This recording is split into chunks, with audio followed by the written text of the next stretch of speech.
पर बेटा lead oxide ना एम्फोटेरिक नेचर की होती है। कैसी होती है? एम्फोटेरिक। एम्फोटेरिक मतलब बेटा ये एसिडिक कैरेक्टर और बेसिक कैरेक्टर दोनों दिखाती है। ये क्यों डालते हैं पता है ना, कि एसिड डालोगे तभी पानी के आयंस निकलेंगे, वरना वाटर, प्योर वाटर इलेक्ट्रोलाइट नहीं है। Pure water doesn't conduct electricity, इसीलिए थोड़ा सा एसिड, हाइड्रोजन का लॉस हो या ऑक्सीजन का गेन हो, दोनों क्या होता है? ऑक्सीडेशन। तो HCl का ऑक्सीडेशन, तो MnO2 is reduced to MnCl2, HCl is oxidised to Cl2। Clear है? चलिए शुरू करते हैं, स्टार्ट करते हैं। सबसे पहला क्वेश्चन बैलेंसिंग वाला था। To balance the following chemical equation the values of coefficient x, y and z must be respectively. देखो बहुत से लोगों ने इसको बैलेंस करके सॉल्व कर लिया होगा कि इसको बैलेंस कर लेते हैं काम बन जाएगा। किसी ने पूरा x, y, z की वैल्यू निकाली होगी, वैसे भी सॉल्व हो जाएगा। तो पहले तो वैसे ही कर लेते हैं भाई। अगर इसको हम बैलेंस करें तो बैलेंस करने का, देखो इस क्वेश्चन से सिर्फ ये क्वेश्चन सॉल्व नहीं होगा, पूरी बैलेंसिंग समझनी है अपने को। तो भाई अगर हमको कोई रिएक्शन बैलेंस करनी है तो सबसे पहले क्या बैलेंस करना होता है? मेटल बैलेंस करना होता है, उसके बाद नॉन मेटल बैलेंस करना होता है, उसके बाद ऑक्सीजन बैलेंस करना होता है, और उसके बाद हाइड्रोजन बैलेंस करना होता है। बाद में शॉर्ट ट्रिक भी बता देंगे।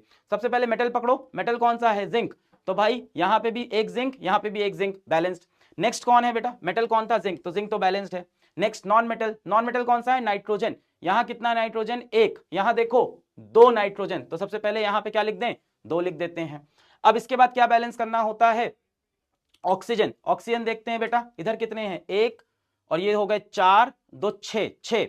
यहां पे कितने हैं? 2 3 6। तो ऑक्सीजन तो बैलेंस दिख रहा है मुझे। क्या रह गया? मेटल जिंक, जिंक एक बैलेंस्ड, नाइट्रोजन 2, और यहां पे भी 2 बैलेंस, ऑक्सीजन 1, 2 दूनी 4, 2 6 1 7 हो गई। यहां पे कम है, 2 3 6, तो यहां पे 2 लगा दिया। अब जिंक बदल गया, जिंक 2 हो गया, वापस मेटल बैलेंस करना पड़ेगा। इधर 2 जिंक, तो यहां पे भी 2 जिंक कर दिया, बैलेंस हो गया। अब क्या हुआ? नाइट्रोजन बदल गया, 2 दूनी 4, यहां पे 2 लिखा है, यहां पे 4 कर दिया नाइट्रोजन। अब देखो जिंक उधर 2, यहां पे भी 2, बैलेंस्ड। नाइट्रोजन 4, यहां पे भी 4, बैलेंस्ड। अब ऑक्सीजन पकड़ो, यहां 2 4 दूनी 8, 2 10, 2 12, यहां 2 3 6, 2 12। तो भाई ये हो गया। अब एक्स वाई जेड की वैल्यू साफ साफ मिल गई, 2 2 4। तो आंसर कौन सा हो जाएगा? ये वाला, 2 2 4। पर इसको करने का एक शॉर्ट मेथड भी था। शॉर्ट मेथड क्या था बेटा? इतना मेहनत करने का जरूरत नहीं है। कई बार एग्जाम में बेटा दिमाग चलाना पड़ता है, थोड़ा दिमाग को शार्प करो बेटा। यहां पे कितना नाइट्रोजन होगा? 2 टाइम्स ऑफ एक्स। अगर मैं नाइट्रोजन को कंपेयर करूं, किसको? नाइट्रोजन को कंपेयर करूं, 2x यानी 2 टाइम्स ऑफ x। इधर कितना नाइट्रोजन है? 2 टाइम्स ऑफ x। इस तरफ भी उतना ही नाइट्रोजन होना चाहिए। यहां कितना नाइट्रोजन है मैं अगर देखूं, यहां पे कितना नाइट्रोजन है? यहां हो गया 2 टाइम्स ऑफ x, और यहां कितना हो जाएगा? z। इस तरफ देखो कितना नाइट्रोजन है? z। अब आप देखो z क्या होना चाहिए? x का डबल। यहां से देखो क्या दिख रहा है? z कितना होना चाहिए? 2 टाइम्स ऑफ x होना चाहिए, x का डबल। चेक करो, x ये है, z ये है, कौन सा z इसका डबल है? क्या ये z इसका डबल है? नहीं। क्या ये इसका डबल है? नहीं। क्या ये इसका डबल है? हाँ। क्या ये इसका डबल है? नहीं। बेटा ऑप्शन एलिमिनेशन बोलते हैं इसको, खत्म, कोई बैलेंसिंग का नीड नहीं है। ऐसे किसने किया था बताओ भाई? मैंने कहा भाई इधर नाइट्रोजन देख ले 2 टाइम्स ऑफ x, इधर नाइट्रोजन देख z, यानी जो z है वो x का डबल होगा, यानी जो z है वो x का डबल। क्या ये इसका डबल है? नहीं। क्या ये इसका डबल है? नहीं। क्या ये इसका डबल है? हाँ। क्या ये इसका डबल है? नहीं है, खत्म। अब देख बैलेंसिंग अ केमिकल इक्वेशन, और why do you balance a chemical equation? क्यों बैलेंस करते हैं बेटा? क्यों बैलेंस करते हैं? ताकि law of conservation of mass valid रहे, law of conservation of mass valid रहे, इसीलिए बैलेंस करते हैं, ताकि law of conservation of mass balance रहे, सेम रहे, वैलिड रहे। यानी mass of reactant should be equal to mass of product. लिख देना भाई, एग्जाम में पूरे नंबर मिलेंगे। चलिए नेक्स्ट बेटा अगला क्वेश्चन देख लेते हैं क्या है। Ravi was cleaning. अब देखो केस बेस्ड क्वेश्चन, सीबीक्यू। इस बार सीबीएसई ने बोला है कि सीबीक्यू बहुत देंगे, तो मैं भी लेके आ गया। अब यार सीबीक्यू के ना एक ट्रिक है। ट्रिक क्या है कि सीबीक्यू में ना यार पहले तुम सीधा सवाल पढ़ लिया करो। जैसे इंग्लिश में नहीं करते हो अनसीन पैसेज में, यही करते हो ना कि पहले सवाल पढ़ते हो फिर पैसेज में डालते ढूंढते हो कहां आंसर है। यहां भी यही करना है। List any 2 observation he will make. अच्छा चलो पढ़ते हैं क्या हुआ। Setup when he found a small box containing old chemicals, among them was a bottle of ferrous sulphate. तो बेटा फेरस सल्फेट की कहानी है, क्रिस्टल्स हैं। Curious about the content he decided to heat a small portion. Ferrous sulphate को heat करोगे क्या होगा? हरे से सफेद होगा, सफेद से रेडिश ब्राउन हो जाएगा। In a dry container hoping to see some change. As the heat intensified, he observed something unexpected happening to the crystal. क्या होगा? List any two observations he will make. क्या ऑब्जर्वेशन होगी बेटा? Ferrous sulphate कैसा होगा? Ferrous sulphate के crystals दे रखा है, क्या बोला है? फेरस सल्फेट के क्रिस्टल्स FeSO4.7H2O बेटा किस रंग का होता है? ये हरे रंग का होता है। इसको जब आप हीट करोगे, तो वाटर मॉलिक्यूल बाहर निकल आएंगे 7H2O और क्या बन जाएगा? FeSO4। बेटा ये कैसा होता है? ये होता है एमॉर्फस व्हाइट। अब इसको और जब हीट करोगे, अभी पहले स्टेप पे इतना हीट किया, इसको जब और हीट करोगे, इसी को अगर मैं और हीट करूं FeSO4 को, अगर इसको मैं और हीट करूं, ये कैसा था अभी? Amorphous white. इसको अगर मैं और हीट करूं तो क्या बन जाएगा बेटा? फेरिक ऑक्साइड Fe2O3 और क्या निकलेगी? सोडी साहब और सोटी साहब, SO2 और SO3। बैलेंस कर दो बेटा, इधर 2 आयरन है, यहां पे 2 लगा दो, बाकी सब बैलेंस्ड हो गया। ये किस कलर का होता है? Reddish brown.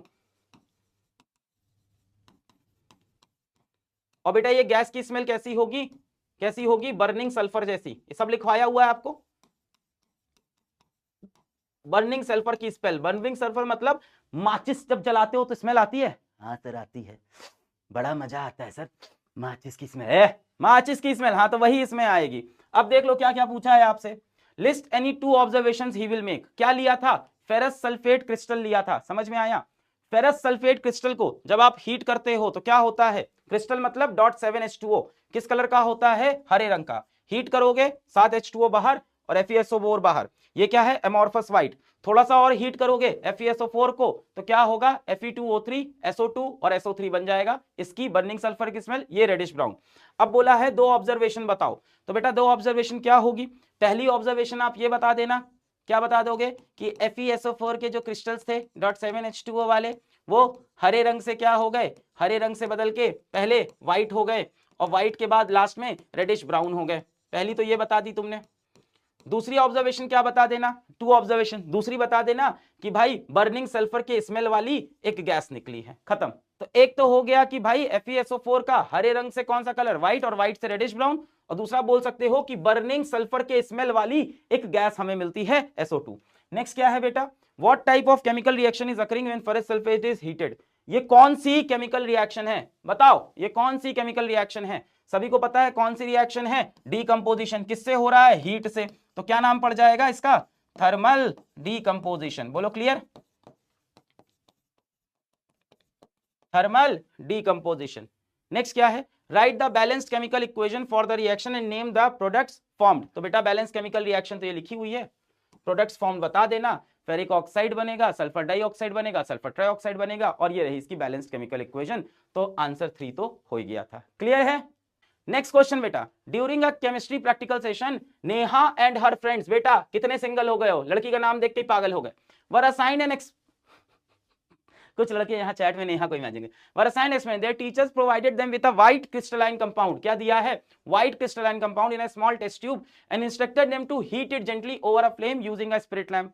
The white compound started decomposing releasing 2 different gases. One of the gases had distinct brown colour. समझ में आ रहा है?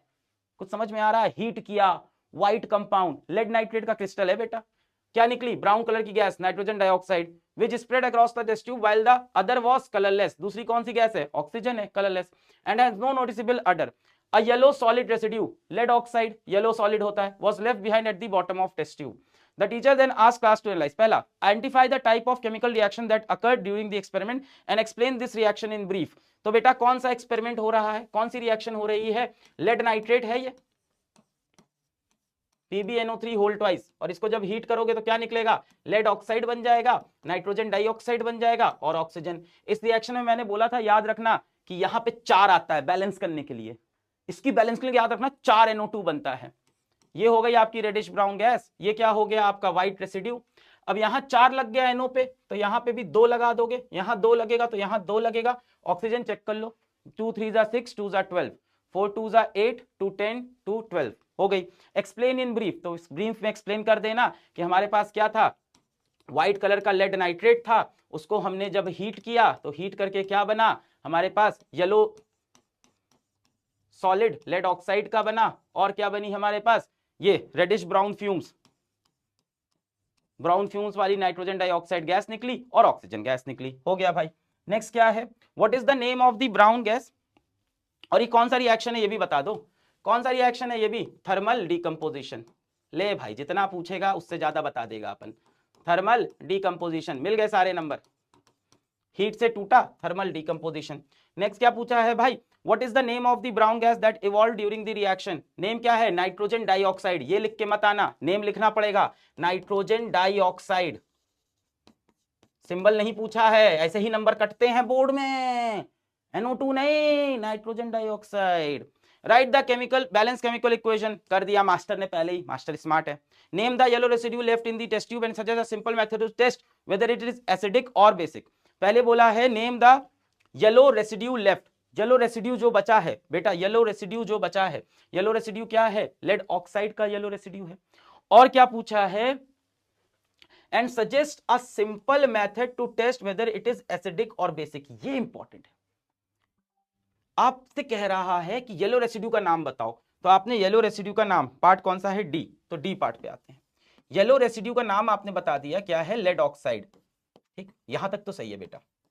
अब प्रॉब्लम क्या है, वो कह रहे हैं कि बताओ, टेस्ट बताओ, एक ऐसा मेथड बताओ जिससे पता चले ये एसिडिक है या बेसिक। अब बेटा देखो, वैसे तो ये मेटल ऑक्साइड है, हाँ सर मेटल ऑक्साइड, और मेटल ऑक्साइड जनरली क्या होती हैं, बेसिक होती हैं, तो इसको भी बेसिक होना चाहिए। पर बेटा लेड ऑक्साइड ना एम्फोटेरिक नेचर की होती है, कैसी होती है, एम्फोटेरिक। एम्फोटेरिक मतलब बेटा ये एसिडिक कैरेक्टर और बेसिक कैरेक्टर दोनों दिखाती है। अब बताओ ये एसिडिक है कि बेसिक है, तो आंसर होगा कि साहब ये दोनों हैं, ये क्या है, एम्फोटेरिक इन नेचर है, एम्फोटेरिक इन नेचर है। हाँ अब लिटमस पेपर वाला यहां तक तो क्लियर हुआ, पर जब लिटमस में डालोगे बेटा तो इसका थोड़ा सा इंक्लिनेशन बेसिक नेचर की तरफ होता है। तो लिटमस पेपर पे जब टेस्ट करोगे तो ये क्या करेगा, रेड लिटमस को ब्लू कर देगा। ये क्यों हुआ सर, ये तो एम्फोटेरिक थी। बेटा इसका थोड़ा सा, एम्फोटेरिक तो है बट इसका स्लाइट इंक्लिनेशन होता है बेसिक नेचर की तरफ, slight inclination to basic nature, थोड़ा सा बेसिक नेचर की तरफ इंक्लिनेशन। मतलब अगर लिटमस टेस्ट करोगे तो ये क्या करेगा, रेड लिटमस को ब्लू कर देगा। पर अगर कोई पूछे ये कैसी ऑक्साइड है, याद रखना लेड ऑक्साइड क्या है, एम्फोटेरिक। लेड ऑक्साइड, जिंक की ऑक्साइड, एल्यूमिनियम ऑक्साइड, ये सब क्या होती हैं, एम्फोटेरिक, एसिडिक और बेसिक। क्लियर, चलो next question. A student mixes sodium sulphate powder in barium chloride powder. क्या यूज किया इसने, sodium sulphate powder, barium chloride powder. What change would the student observe on mixing the two powder? अब यहां बच्चा सोचता है sodium sulphate powder Na2SO4 plus barium chloride BaCl2, और वो उठा के रिएक्शन लिख देता है BaSO4 और क्या बना देगा बताओ, NaCl। ये रिएक्शन बना दिया, बैलेंस भी कर देते हैं, यहां 2 लगा दिया, यहां 2 लगा दिया, सॉरी यहां तो 2 लगा हुआ है, यहां 2 लगा दिया, और बेरियम को देखो balanced, chlorine balanced, sulphur balanced, oxygen 4 balance. ये बच्चा सोचता है, पर बेटा ये गलत है। क्यों गलत है, क्यों गलत है, हाँ क्यों गलत है, हाँ व्हाइट प्रेसिपिटेट है भाई, बेरियम सल्फेट का व्हाइट प्रेसिपिटेट, इसलिए गलत नहीं है, इनसॉल्युबल इसलिए गलत नहीं है। ये इसलिए गलत है, ध्यान से देखो इनका पाउडर लिखा है, और जब मैं आपको पढ़ा रहा था, ये एनसीईआरटी आप चेक करो, यहां पे एक्वस लिखा होता है। मास्टर याद आ गया, यहां पे एक्वस लिखा होता है, यहां पे एक्वस लिखा होता है। इनके पाउडर आपस में रिएक्ट नहीं करेंगे तो बेटा क्या लिखोगे, पाउडर डोंट रिएक्ट, यानी कुछ ऑब्जर्वेशन नहीं होगा। क्यों, क्योंकि रिएक्शन किसमें होता है, एक्वस मीडियम में, reaction occurs in aqueous medium, तो इसलिए बेटा कोई ऑब्जर्वेशन नहीं होगी, no observation, no reaction happens, no reaction. Oh master master ये क्या हो गया, चमत्कार। Justify your answer and explain how he can obtain the desire change. अब बेटा देखो ये क्वेश्चन आया भी कितनी बार है, ये सारे CYQ जो मैं दे रहा हूं ना सब वही हैं जो एग्जाम में फंसेंगे एकदम। अब ये कह रहा है कि बताओ ये चेंज कैसे लेके आए, अगर चेंज करना है तो क्या लाएं, तो बहुत सिंपल है। दूसरे पार्ट का आंसर क्या हो जाएगा, दूसरे पार्ट का आंसर हो जाएगा he has to prepare, he has to prepare क्या, aqueous solution of both powder, then reaction will happen. फिर रिएक्शन हो जाएगा। तो ये वाला कितने लोगों ने गलत कर दिया था, सच्ची सच्ची बताओ। बस देखा sodium sulphate barium chloride reaction लिख दिया भाई, नंबर नहीं भैया, नहीं मिलेंगे नंबर, गलत, क्योंकि इनके यहां पे पाउडर्स हैं। रिएक्शन कहां होता है, एक्वस मीडियम में। क्लियर। चलते हैं अगले क्वेश्चन की तरफ। नेक्स्ट क्वेश्चन क्या है हमारा, नेक्स्ट क्वेश्चन है क्वेश्चन 5, केस बेस्ड क्वेश्चन। देखो कितनी बार आ रखा है ये भी, case based question. In a school lab a group of student decided to demonstrate the electrolysis of water पे सवाल है बेटा। पढ़ा इलेक्ट्रोलिसिस ऑफ वाटर, बहुत बढ़िया। As part of their chemistry project, they carefully set up the experiment, filling a beaker with water and placing 2 electrodes. To ensure the process was, they added a few drop of dilute sulfuric acid. ये क्यों डालते हैं पता है ना, कि acid डालोगे तभी पानी के आयंस निकलेंगे बेटा, वरना वाटर, प्योर वाटर इलेक्ट्रोलाइट नहीं है, pure water doesn't conduct electricity, इसलिए थोड़ा सा acid. As the electric current pass through डा डा डा डा डा डा देख लेंगे। चलो और क्वेश्चन पकड़ते हैं। Identify the gases produced at the anode and cathode during the electrolysis. तो बेटा एनोड कैथोड पे कौन सी गैसेस बनती हैं, मैंने आपको इसके लिए बता रखा है क्या, पाव, इलेक्ट्रोलिसिस ऑफ वाटर के लिए पाव यानी पॉजिटिव, पॉजिटिव एनोड ऑक्सीजन। तो बेटा एनोड पे क्या बनेगी, ऑक्सीजन। जब एनोड पे ऑक्सीजन बनी तो जाहिर सी बात है कैथोड पे क्या बन जाएगी, हाइड्रोजन। तो दो गैसेस बनेगी, कैथोड पे हाइड्रोजन, एनोड पे ऑक्सीजन, हो गया। Next, explain why the volume of gas collected at one of the electrode is twice the volume at the other electrode. तो आपको पता है ना 2:1 के रेशियो में गैसेस बनती हैं, तो कहा एक्सप्लेन करो। आओ देखते हैं ऐसा क्यों हुआ। ये तो पार्ट ए हो गया, क्यों हुआ। इलेक्ट्रोलिसिस ऑफ वाटर करते हैं, H2O लिक्विड, क्या किया, इलेक्ट्रिक करंट डाल दिया, क्या होगा, टूट जाएगा किसमें, हाइड्रोजन गैस में और ऑक्सीजन गैस में। बैलेंस करना पड़ेगा, वहां एक ऑक्सीजन, यहां पे 2 ऑक्सीजन, यहां पे 2 लगा दिया, यहां 4 हाइड्रोजन, यहां पे भी 4। अब आप बैलेंस रिएक्शन में देखो कि जो वॉल्यूम है वो क्या है, 2:1, यहां पे 2 है, यहां पे 1 है। तो वॉल्यूम का रेशियो क्या है, गैसेस के वॉल्यूम का रेशियो क्या दिख रहा है, 2:1। तो ये रिएक्शन लिख देंगे और आप बोल देंगे कि बैलेंस्ड केमिकल इक्वेशन से हमें ये चीज पता चलती है कि जब हमने बैलेंस्ड इक्वेशन लिखी, जब हमने बैलेंस्ड इक्वेशन लिखी तो हमने देखा हाइड्रोजन और ऑक्सीजन किस रेशियो में है, 2:1। ये लिखना पड़ेगा भाई, अगर किसी ने ये रिएक्शन नहीं लिखा तो नंबर नहीं मिलेंगे। यही इसका एक्सप्लेनेशन है। क्या बोलोगे कि भाई क्यों ऐसा होता है, why the volume of gas collected at one of the electrode is twice, काहे हमने जाके वहां पे डाल दी थी ज्यादा, नहीं, reaction. What do you think would happen if dilute sulfuric acid was not added to the water before the experiment? अगर सल्फ्यूरिक एसिड ऐड नहीं करोगे तो what do you think will happen? बेटा जो तुम सोचते हो वो मत लिखना, जो होता है वो लिखना। What do you think? I तो think sir about नेहा, हाँ, so don't do that। आओ तो क्या होगा बेटा, यहां पे आप लिखेंगे pure water, pure water do not conduct electricity, pure water do not conduct electricity, so no gases will be evolved, will be evolved।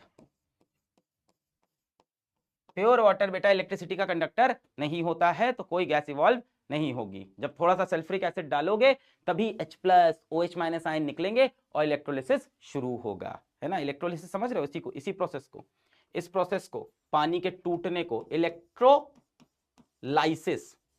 बेटा इलेक्ट्रो मतलब इलेक्ट्रिसिटी, लाइसिस मतलब टूटना, तो करंट से टूटना, इलेक्ट्रो मतलब कुछ करंट, तो इलेक्ट्रिक एनर्जी से टूटना, ये कब होगा, जब थोड़ा सा एसिड डाल दोगे। क्लियर है, बहुत बढ़िया, हो गया ये सवाल भी। Next, which of the following is a redox reaction but not a combination reaction. इस पर्टिकुलर क्वेश्चन के लिए बहुत सारे कमेंट आए कि इसमें गलत है, सही बात है, इसमें गलत हो गया है, Fe3O4 होगा या तो Fe2O3 होगा, है ना, Fe3O4 होगा, Fe2O3 होगा। तो यहाँ पे कुछ टाइपिंग वाले भैया ने या दीदी ने कुछ थोड़ी सी मिस्टेक कर दी थी, है ना, पर यार बहुत काम करते हैं बेचारे, तो उन लोग की भी हम लोग इज्जत करेंगे और मन में कोसेंगे उन्हें नहीं बेटा, नो। चलो क्या होगा, Fe2O3। अब क्या बोला है कि इसमें से कौन सा रिडॉक्स रिएक्शन है बट कॉम्बिनेशन रिएक्शन नहीं है। देख लो कौन कौन सा कॉम्बिनेशन है। दो चीजें मिलके एक चीज बनी, कॉम्बिनेशन रिएक्शन। दो चीज मिलके एक चीज बनी, कॉम्बिनेशन रिएक्शन। दो चीज मिलके एक चीज बनी, कॉम्बिनेशन रिएक्शन। दो चीज मिलके दो चीज बनी, नॉट अ कॉम्बिनेशन रिएक्शन। तो ऑप्शन डी करेक्ट हो गया। क्लियर। नेक्स्ट बेटा क्या है, MnO2 + 4HCl MnCl2 + H2O + Cl2। बोला है बताओ इस रिडॉक्स रिएक्शन में। बेटा रिडॉक्स रिएक्शन क्या होता है, जिसमें ऑक्सीडेशन भी हो और रिडक्शन भी हो, ऐसे रिएक्शन को हम क्या बोलते हैं, रिडॉक्स रिएक्शन। ठीक है, अब पूछा है कि बताओ किसका ऑक्सीडेशन और किसका रिडक्शन। इस रिएक्शन को ध्यान से देखिए, देख रहे हैं मास्टर, ध्यान से देखिए जरा, मास्टर देख रहे हैं। आओ बेटा, अगर मैं MnO2 को देखूं तो यहां से यहां जब MnO2 गया तो इसने क्या किया, loss of oxygen. Loss of oxygen मतलब इसका क्या हुआ, रिडक्शन। तो MnO2 का reduction, MnO2 is reduced, MnO2 is reduced, तो या तो ये होगा या तो ये होगा, ये दोनों ऑप्शन तो कट गए। Loss of oxygen. अब HCl की बारी। अगर मैं HCl को देखूं तो HCl यहां से यहां क्लोरीन तक जब आया, क्या हुआ, लॉस ऑफ हाइड्रोजन। अगर मैं HCl को देखूं यहां से यहां क्या हुआ, लॉस ऑफ हाइड्रोजन। हाइड्रोजन का लॉस को क्या बोलते हैं बेटा, ऑक्सीडेशन। हाइड्रोजन का लॉस हो या ऑक्सीजन का गेन हो, दोनों क्या होता है, ऑक्सीडेशन। तो HCl का ऑक्सीडेशन, तो MnO2 is reduced to MnCl2, HCl is oxidised to Cl2। Clear है। अब HCl वाटर में ऑक्सीडाइज नहीं होगा, ये मत बोलना HCl से वाटर बन गया, नहीं भैया। हाइड्रोजन ऑक्सीजन को नहीं, जो बचा हुआ एलिमेंट है उसको ध्यान से देखो कि वो कहां गया।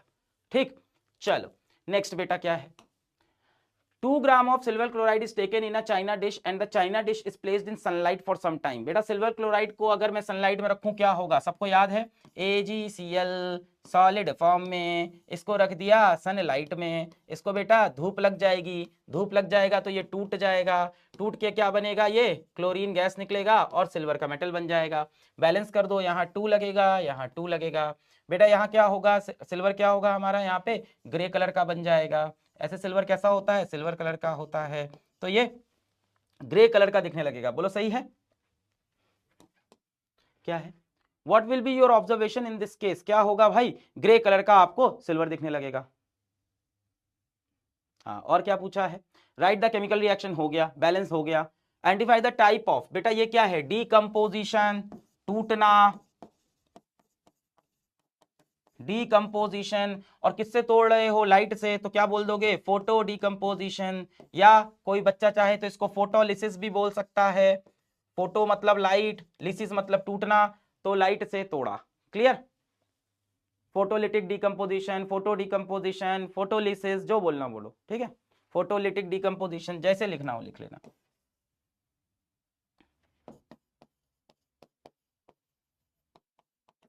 ठीक है, सिंपल सवाल है, देखो कितनी बार आ रखा है।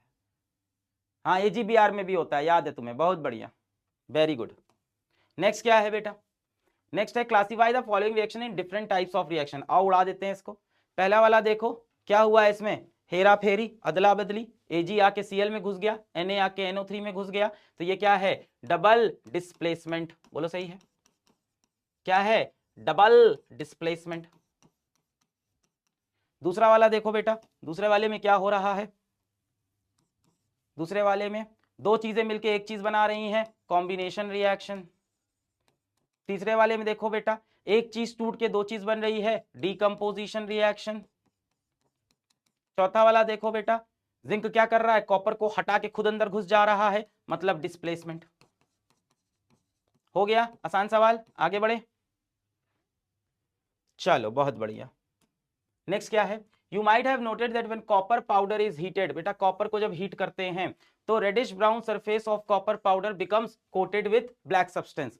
तो बेटा ये रिएक्शन याद है आपको, कॉपर का ऑक्सीजन के साथ रिएक्शन क्या करते हैं, हीट करना पड़ता है, क्या बनता है, CuO बनता है। बैलेंस करो, यहाँ 2 लगेगा, यहाँ 2 लगेगा। बेटा ये कैसा होता है, कॉपर रेडिश ब्राउन होता है, रेडिश ब्राउन, और यहां कैसा बन जाती है, कॉपर ऑक्साइड की ब्लैक लेयर बन जाती है। Why has this black substance formed? बेटा ये रिएक्शन लिख देना, बोल देना कॉपर ऑक्साइड बना है जो कि ब्लैक होता है। What is the black substance? Copper oxide. दोनों पार्ट हो गए। राइट द केमिकल इक्वेशन, हो गया। How can the black coating on the surface be turn reddish brown? कह रहे हैं इसको वापस कैसे लेके आए, कह रहे हैं इसको वापस कैसे लेके आए, इसको वापस। How can the black coating on surface be turn reddish brown? वापस इसको रेडिश ब्राउन। बेटा ये प्रोसेस अगर आप ध्यान से देखो तो ऑक्सीडेशन का है। हाँ सर, ये ऑक्सीडेशन हो रहा है कि नहीं? कॉपर ऑक्सीजन के साथ रिएक्ट करके ऑक्सीडाइज हो गया। इसका उल्टा मतलब रिडक्शन कर दो, पलट दो। ऑक्सीडेशन क्या होता है बेटा? ऑक्सीडेशन क्या होता है? ऑक्सीडेशन क्या होता है? Gain of oxygen. Reduction, gain of hydrogen. तो जस्ट उल्टा कर दो। क्या कर दो? गेन ऑफ हाइड्रोजन कर दो। तो एक काम करो, कॉपर ऑक्साइड को प्लस हाइड्रोजन लगा दो और वापस से बेटा हीट करना पड़ेगा। क्या होगा? H2 पानी निकाल देगा, H2O, और क्या बन जाएगा? कॉपर। भाई हो गया काम। ये देख भाई किस कलर का है? ब्लैक। वापस जाके क्या बन गया? Reddish brown. तो इसका रिडक्शन कराना पड़ेगा क्योंकि अभी इसका क्या हो रखा है? ऑक्सीडेशन। एक चीज मुझे बोलनी थी, लास्ट क्वेश्चन है, बस ले लेता हूं। एक चीज मुझे आपसे बोलनी थी कि मैं 3.5 साल बाद बेटा पढ़ाने आया। 3.5 साल बाद मैं YouTube पे पढ़ाने आया। मैं 3.5 साल से पढ़ा नहीं रहा था और मुझे कई लोगों ने बोला था कि अब वापस पढ़ाने जाओगे, बच्चा तुम्हें एक्सेप्ट करेगा नहीं करेगा, पढ़ा पाओगे नहीं पढ़ा पाओगे, सब भुला गए होगे, डर जाओगे, लोग देखेंगे नहीं देखेंगे, इतने अच्छे अच्छे टीचर आ गए हैं, अब आपको कोई देखेगा कि नहीं। मैं ना बेटा पिछले 3 साल से तड़प रहा था पढ़ाने के लिए। मैं हमेशा सोचता था मैं पढ़ाऊंगा। अपने जो हमारे पार्टनर हैं, को फाउंडर जी हैं जो हमारे, वो भी एक बिलियनर ही हैं, वो भी बिलियनर हैं, प्रतीक जी। तो उनको मैं बोलता था कि मुझे पढ़ाना हो। कहते थे सर अभी ना पीडब्ल्यू को आपका नीड है, अभी पीडब्ल्यू को आपका जरूरत है, इतना हम लोग ऑफलाइन कर रहे हैं, इतना ऑनलाइन। और सब लोग मुझे ये बोलते थे कि अकेले पढ़ाओगे तो कितने बच्चे पढ़ा पाओगे, आप क्यों नहीं 400 500 1000 1500 4000 टीचर्स क्यों नहीं ले आते जो पूरे इंडिया को पढ़ाए। एक बार मैंने, पता है आज से 3 साल पहले मैंने बोला था, एक कंपनी थी वो हमारी टीचर लेके चली गई, तो मैंने कहा था तुम एक अलग पांडे लेके जाओगे मैं 1000 खड़े कर दूंगा। आज 1000 नहीं, आज मैंने, मुझे लगता है 4000 टीचर्स खड़े कर दिए इंडिया भर में। मुझे बहुत लोग बोल रहे थे कि इस बार पढ़ाने आओगे तो चलोगे कि नहीं चलोगे, पर मैं ये करना चाहता था भाई। Thank you, thank you. मुझे भी नहीं पता था कि आप इतना प्यार दोगे। मुझे इतना प्यार कभी जीवन में नहीं मिला जितना इस 10th क्लास ने मुझे प्यार दिया है। मतलब मुझे नहीं पता था यार, ये वीडियो को 10-10 लाख बच्चे, 20-20 लाख बच्चे आके वीडियो देख रहे हैं, मुझे नहीं पता था ये चीज। और 1 महीना हुआ है मुझे अभी शुरू किए हुए। तो यार मेरे अंदर ये चीज कोई घमंड वमंड नहीं है, उम्र हो गई है मेरी, चीजें समझ में आ गई है, जीवन में बहुत उतार चढ़ाव देखे हैं, बहुत उतार चढ़ाव देखे हैं, कोई घमंड नहीं है। मैं हमेशा बहुत थैंकफुल रहता हूँ बच्चों का। मैं हमेशा बोलता हूँ जीवन में जो हूँ बच्चों की वजह से। बहुत थैंक यू बेटा आप लोग का, बहुत थैंक यू। बस ये मुझे बोलना था, बहुत thank you. Next question, during a science exhibition Aryan and his friend set up an experiment to demonstrate the properties of metal. They took a shiny piece of metal M and held it carefully with tongues. Thank you यार, मुझे नहीं लगा था, मैं सच्ची दिल से बोल रहा हूँ। और मेरे आसपास सब लोग ने मुझे मैं तुमको एक कहानी सुनाता हूँ। जिस दिन ये चैनल लॉन्च हुआ था ना, क्लास 10th अलग पांडे, तो मैं काम से भारत के बाहर में था, मैं लेक्चर रिकॉर्ड करके चला गया था और वो चैनल लॉन्च हुआ। मुझे टीम से एक इंसान ने कॉल किया, बोला कि सर यार व्यूज तो आ नहीं रहे एकदम, आपका चैनल तो लॉन्च हो गया, वीडियो चला गया। मैंने कहा आ जाएंगे जब आना होगा। तो उस बंदे ने बोला सर अरे आपके वीडियो पे व्यूज नहीं आ रहे, कोई देखने नहीं आ रहा। मैंने कहा मैं शून्य से शुरू करूंगा फिर से। मैंने शून्य से शुरू किया, एक बार बनाया था, दूसरी बार फिर बना देंगे। तो ये भरोसा मुझे अपने ऊपर था और आप लोग ने यार जो प्यार दिया, थैंक यू सो मच। कोई मेरे अंदर कोई घमंड नहीं है इस चीज का, ना कभी होगा। जो है हम सब हैं, जितने भी हम लोग हैं सब बच्चों के प्यार से हैं और कुछ नहीं। हम सब कोई स्पेशल लोग नहीं। आपको लगता है ये टीचर्स कोई स्पेशल नहीं है बेटा, हमारे जैसे लाखों टीचर भारत में पढ़े हुए हैं, हमसे बेहतर टीचर पढ़े हुए हैं। ये आप सबका प्यार है कि आप हमें इतना प्यार देते हो।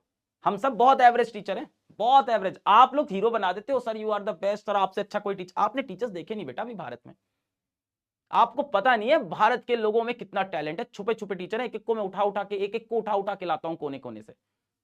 और सब आज की डेट में देखो पीडब्ल्यू में सब आज स्टार्स हैं, बहुत टैलेंट है बेटा। मैं बहुत एवरेज टीचर हूं, हम सब बहुत एवरेज टीचर हैं। Shiny place of metal heated carefully with tongs और Bunsen burner as the metal heated up started to burn with a dazzling, खत्म, dazzling white flame. Magnesium oxide बनी है, समझ में आ गया, मैग्नीशियम की burning. After the flame died, चलो सवाल पे आते हैं। Identify the shiny metal M, बेटा कौन सा होगा? मैग्नीशियम, लिख देना।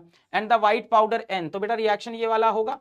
मैग्नीशियम को ऑक्सीजन के साथ थोड़ा सा हीट करना पड़ता है इस रिएक्शन में, पर हीट निकलती भी है। मतलब ऐसा रिएक्शन है जिसको स्टार्ट करने के लिए तो हीट करना पड़ता है, पर उसके बाद अपने आप हीट निकलने लगती है। क्या बनेगा बेटा, MgO बन जाएगा। बैलेंस कर लो, यहाँ 2 यहाँ 2, क्या हो गया, व्हाइट पाउडर। ठीक, व्हाइट पाउडर क्या है, मैग्नीशियम ऑक्साइड। फिर क्या है, रिप्रेजेंट द इक्वेशन, हो गया। Did the shiny metal M undergo oxidation और reduction, support your answer with reasoning. बताओ ऑक्सीडेशन है कि रिडक्शन है, साफ साफ दिख रहा है, गेन ऑफ ऑक्सीजन है तो ऑक्सीडेशन है। और आंसर क्या बोलोगे, क्योंकि क्या हो रहा है, गेन ऑफ ऑक्सीजन, है ना। तो मैग्नीशियम क्या कर रहा है, गेन ऑफ ऑक्सीजन, तो ये क्या हो गया, ऑक्सीडेशन। नेक्स्ट बेटा क्या है, What happens when food materials containing fats and oils are left for a long time? मैंने आपको रेंसिडिटी पढ़ाया था, तो रेंसिडिटी होगी यहाँ पे। क्या होता है, चिप्स का पैकेट खोल के छोड़ दो तो क्या होता है, कहते हैं महला गया। तो क्या होता है, लिस्ट टू ऑब्जर्वेबल चेंज। क्या होता है बेटा, इनके अंदर जो फैट्स एंड ऑयल्स होते हैं, fats and oils of food material क्या होते हैं बेटा, ये ऑक्सीडाइज हो जाते हैं। ऑक्सीडेशन का एग्जाम्पल है ये, है ना, ऑक्सीडाइजेस। और ये जब ये ऑक्सीडाइज हो जाते हैं तो क्या होता है, list two observable change. 2 observable change बताओ क्या क्या चेंज होता है। अगर आपको याद हो, मैंने लेक्चर में आपको क्लियर लिखवाया था, 2 ऑब्जर्वेबल चेंज एकदम क्लियर लिखाया था। टेस्ट चेंज होता है, खाने में गंदे लगते हैं, महलाया हुआ चिप्स खाओ, खुला हुआ बहुत दिन का। स्मेल चेंज हो जाती है, महक भी खराब सी आती है। And suggest 3 ways by which this phenomena can be prevented. बोल रहे हैं 3 तरीका बताओ जिससे इसको प्रिवेंट कर सकते हैं। 3 मैंने ये एक स्लाइड के अंदर सब कुछ लिखा हुआ था और कई बार आया हुआ भी है। 3 तरीका, पहला तरीका एंटीऑक्सीडेंट यूज कर लो,